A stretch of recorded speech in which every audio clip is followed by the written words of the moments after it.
பேசுகிறேன் ஃப்ரெண்ட்ஸ். நாவை எப்படி பயன்படுத்தக்கூடாது, எந்தெந்த இடத்துலலாம் ஜாக்கிரதையாக பயன்படுத்தணும் நம்ம இந்த வாரம் பார்க்குறோம். இன்று பொருளின் நிமித்தமாக நம்ம நாவை பயன்படுத்தும் போது எப்படி ஜாக்கிரதையாக பயன்படுத்தணும்னு பார்க்க போகிறோம். ஆதியாகமம் 13வது அதிகாரம் 6வது வசனம். அவர்கள் ஒருமித்து குடியிருக்க அந்த பூமி அவர்களை தாங்கக்கூடாது இருந்தது. அவர்கள் ஆஸ்தி மிகுதியாய் இருந்தபடியினால் அவர்கள் ஒருமித்து வாசம் பண்ண ஏதுவில்லாமல் போயிற்று. இது ஆபிரகாமும் லோத்தையும் குறித்து நம்ம பார்க்குற பகுதி ஆதி ஆகமத்தில். இதனால் என்ன ஆகுது, அவங்க 2 பேருக்கு இடையில பிரச்சனைகள், அந்த அவங்க மேய்ப்பர்களுக்கு இடையிலையும் பிரச்சனை வருது, ஆபிரகாம் லோத்துக்கு இடையிலையும் பிரச்சனை வருது. இதில் ஆபிரகாம் சொல்கிறாரு 8வது வசனத்தில், ஆபிரகாம் லோத்தை நோக்கி, எனக்கும் உனக்கும் என் மெய்ப்பருக்கும் உன் மெய்ப்பருக்கும் வாக்குவாதம் ஆகாதபடி நம்ம என்ன செஞ்சுருவோம், நம்ம பிரிஞ்சிருவோம். நீ எந்த பக்கம், நீ வல பக்கம் போனால் நான் இட பக்கம் போகிறேன், நீ எப்படி போறியோ நீ போய்க்கோ அப்படின்னு ஆபிரகாம் சொல்கிறாரு. அப்போது இந்த வார்த்தைக்கு அப்புறம் நீங்கள் பார்த்தீங்கன்னா ஆபிரகாமும் லோத்தும் இணைந்ததாக இருக்கவே இருக்காது. இதில் இந்த வார்த்தையினால் பெரிதும் பாதிக்கப்பட்டவர் யாருன்னா லோத்து யாரை நம்பி வந்தாருன்னா ஆபிரகாமை நம்பி தான் வந்தார். சொல்லப்போனால் லோத்துவோடைய பெரியப்பா ஸ்தானத்தில், ஒரு பெரியவர் ஸ்தானத்தில் ஆபிரகாம் இருக்கிறாரு. ஆபிரகாமுக்கு துணையாக இருக்கிறது தேவனாகிய கர்த்தர், ஆனால் லோத்துக்கு துணையாக இருக்கிறது ஆபிரகாம் மட்டும்தான். அப்போ இந்த இடத்துல 2 பேருமே நல்ல நல்ல வெல் செட்டில்டான ஒரு ஸ்டேட்டஸில் தான் இருக்காங்க.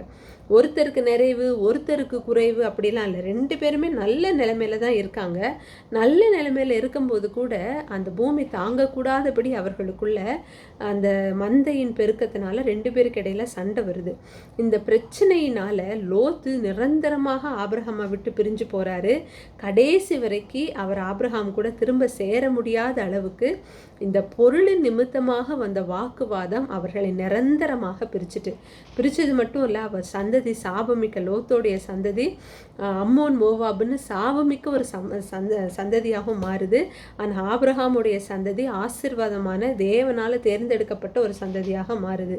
இப்போ பொருளின் நிமித்தமாக நீங்கள் பார்த்தீங்கன்னா நிறைய வீட்டில் இந்த சொத்து நிமித்தமாக சண்டை வரும்.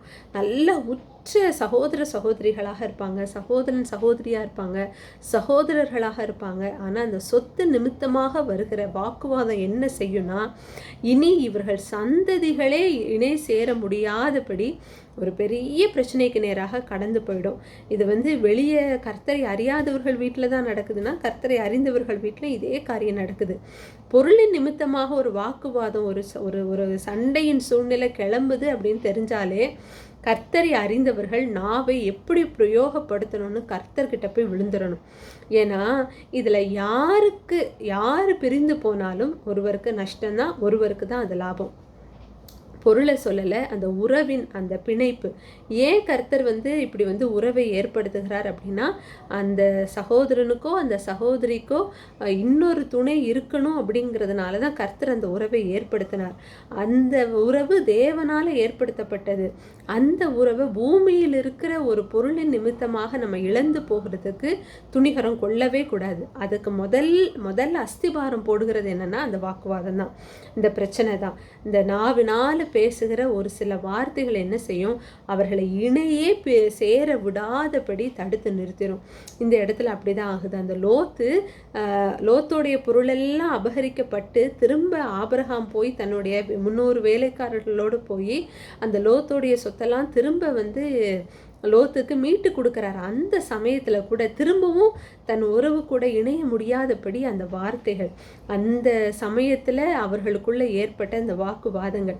எங்கள் பெரியப்பா தானே சொன்னார், நீ என்னை விட்டு போயிடுன்னு சொன்னார்ல, நான் எப்படி இனி அவர் முகத்தில் முடிப்பேன், நான் எப்படி இனி அவர் கூட போய் இனி சேர்ந்து நான் வாசம் பண்ணுவேன் அப்படின்ட்டு மறுபடியும் லோத்து சோதோம் குமாராவுக்கே போகிறார். அவர் இருக்கிற இடமும் பாருங்கள், அசுத்தமான ஒரு இடத்துக்கு லோத்து போயிட்டார்.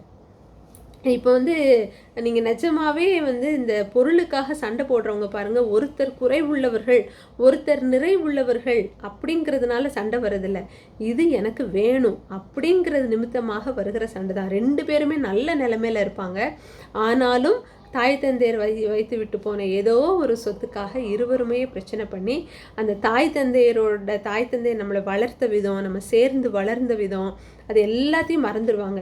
அந்த சொத்து கூட சில நேரம் நினைக்க மாட்டாங்க, அவங்க இப்படி சொல்லிட்டாங்கல்ல, என்னை பார்த்து அப்படி ஒரு வார்த்தை சொல்லிட்டாங்கல்ல, இனி அவங்க முகத்தில் முழிக்க மாட்டேன், இனி இந்த காரியத்தில் நான் வந்து விட்டு கொடுக்க மாட்டேன் அப்படின்னு தான் இந்த பிரச்சனைகள் கடைசி வரைக்கும் தள்ளி கொண்டு போகிறத நம்ம பார்க்கலாம். அதனால் சொத்து நிமித்தமாக நம்மளுக்குள்ள பிரச்சனை வராதபடி நம்ம காத்துக்கொள்ளணும். அதில் முக்கியமாக இந்த பொருளின் நிமித்தமாக ஒரு வாக்குவாதம் வருது அப்படின்னா அது வந்து நம்ம உறவை நிரந்தரமாக பிரிச்சிரும் அப்படிங்கிறத இந்த லோத்து ஆபிரகாம் மூலமாக நம்ம உணர்ந்தவர்களாக அந்த சமயத்தில் என்ன பேசணும், எப்படி பேசணுங்கிறத கர்த்தர்கிட்ட நம்ம ஞானமாக உணர்ந்தவர்களாக பேசணும். இல்லைன்னா அவங்க ஒருத்தங்க பேசி முடிக்கிற வரைக்கும் நம்ம அமைதியாவது இருந்து அந்த சூழ்நிலையை கடந்து சென்று பின்பாக கர்த்தர் சமூகத்தில் உட்கார்ந்து வேதத்தின் சத்தியத்தின்படி அவங்களுக்கு பதிலுரை சொல்லலாம் ஒழிய அந்த நிமிஷத்தில் மாமிசத்தில் எமோஷ்னலாக ரொம்ப வந்து சென்சிட்டிவ் ஆகி நம்ம பேசிட்டோம் அப்படின்னா இனி அந்த உறவை வந்து நம்ம சொந்தம் கொண்டாடவே முடியாது. அதில் ரொம்ப ஜாக்கிரதையாக இருப்போம். நமக்கு தேவன் கொடுத்த உறவுக்கு நாமளும் ஒரு பொறுப்பாளி. அந்த பொருளின் நிமித்தமாக வாக்குவாதம் வராதபடி நம் நாவை காத்துக்கொள்வோம். God bless you.